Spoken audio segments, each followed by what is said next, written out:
Welcome back. John Fugelsang is with us. He is the actor, comedian, and I just realized just learned it's only a month old. Your brand new show on SiriusXM. Well, we've been on Sirius for about almost 5 years, but we just moved to the Progress channel last month. Right, 9 to midnight. 9 to midnight. They made me an offer I couldn't refuse. There you go. You say we?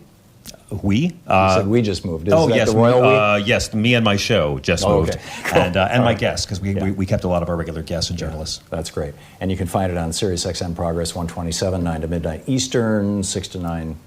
And Pacific, as you know, that SiriusXM is now the world's largest streaming audio company. That we position the show as both a live 3-hour broadcast at night or a 3-hour podcast the next day. Yeah, and and not only that, you don't have to have a satellite receiver to get SiriusXM. You can buy an app subscription, and the apps are ubiquitous. Exactly. That's how I listen to all kinds of things on my phone. Not to turn this into just some kind of terrible commercial, exactly. but I'm very grateful. Well, I'm proud to finally be on a channel with you, Tom. It's been a real back thrill. at you, John. Yeah, thank you. Back at you. So the fate and future. I mean, we've kind of discussed the fate and future of the world and politics and all that kind of thing. I'm wondering though, can you handicap the Democratic race?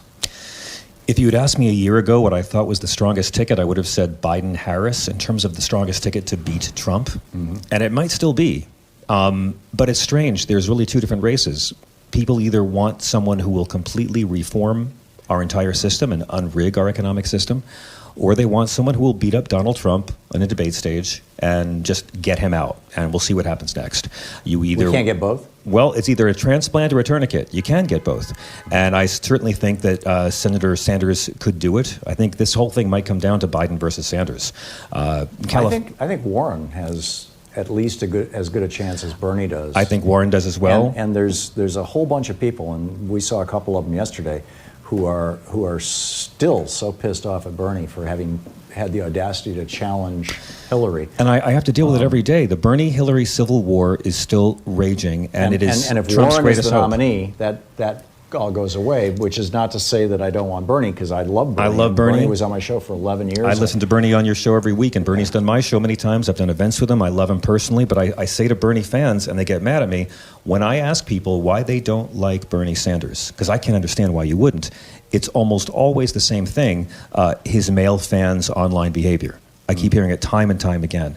And here's the deal with Senator Sanders. He stood on that stage at the DNC and said Hillary Clinton must become the next president of the United States. He endorsed her. So anytime he didn't just endorse her. He did. Outside of Tim Kaine, there was no other politician in America who gave more speeches in more locations before more people on behalf of Hillary Clinton for president than Bernie Sanders. He was not a spoiler. If he'd run third party, that's a spoiler. Right. I was on MSNBC on Joy Reid's show when they were trying to, await who Hillary's VP pick would be, and they asked me my thoughts, and I said, well, you'll think I'm crazy, but Bernie Sanders. And they all looked at me like I had 9 heads, but I thought, look, JFK and LBJ didn't like each other, but the fact is Sanders would bring that enthusiasm. I don't want to relitigate the whole thing, but I thought it would have been a much more powerful and a ticket with broader appeal. Well, this is what I love Warren too, but look, Tom, if it's Marianne Williamson, Bill de Blasio ticket, I'm there. Like whoever it is, I'll take. Marianne's a friend of mine. Marianne's a friend of mine. I would love to see. I'd love to see Marianne do well. I'll take anyone, but I'd rather have a haircut than a beheading. I'm not into a purity test.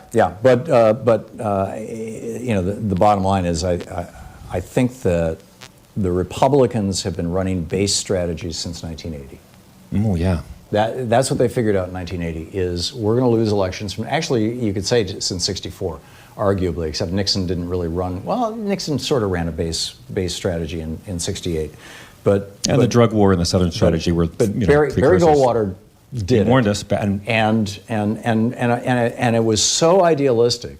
And you have to understand the 1960s, early 60s, late 50s. I mean, I was 13 years old, and I went door to door with my dad in 1964 for Barry Goldwater. Wow. At the same time that Hillary Clinton, who must have been 5 years older than me, was going door to door for Barry Goldwater. Yeah. I mean, a bunch of us who grew up to be Democratic idealists started with Barry Goldwater. But who did Barry Goldwater warn us about? The preachers, the right-wing preachers, and the right-wing oil guys. That's right. And that unholy alliance that kind of came together post-Roe v. Wade, I mean, the greatest achievement, the reason the Republican Party is this powerful is all about Christianity. And they've convinced followers of Jesus to vote against everything Jesus ever talked about by talking about abortion, which Jesus never talked about. Correct. We have people who believe the talking snake is literal fact, but love your enemies is Jesus being all metaphorical. Yeah, absolutely. But my point in all this is that Republicans said, we're going to run base strategies on a set of core principles, which they kind of threw away with Reagan, but nonetheless, we're going to run base strategies, and they win with that. And Democrats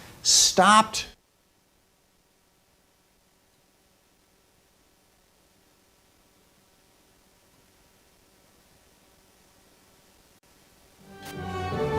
covenant speech, which was his stump speech in '92.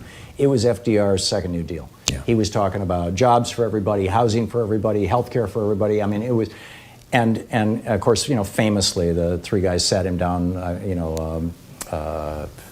Guy who became the head of the Fed, Andrea Mitchell's husband, right. and Greenspan. Greenspan, and all these guys. They sat him down and said, "Son, you're not going to govern this way." But and Democrats have not been running base campaigns since then. Is that because the GOP has a base, but Democrats have several smaller bases? No, I think it's because the Democratic Party, see, in '92, Reagan had decimated the unions at that point, which was the major source of income for the Democratic Party. Yeah. So Clinton and Al Fromm reached out to banks, insurance companies, the quote, clean industries, airlines, we'll take your money. That's right. And the Democratic Party became a corporate party in '92, and it's stayed that way up until now. I struggle with this because that's the triangulation we speak of. Exactly right. And that is something that Elizabeth Warren and Bernie Sanders are not doing. Exactly. They're saying, we're going to run a base strategy. And I believe that if either one of those two people are the nominees, they will wipe the floor with the Republicans. Because we haven't seen a base strategy in this country since '64. Well, I completely agree. I think the worst nightmare of Donald Trump and the oligarchs is conservative men and women actually hearing Bernie and Elizabeth Warren speak at length. There you go. However, the real collusion is Donald Trump and the people who own the media because they like their ratings, their circulation, and their tax code. We got to wrap.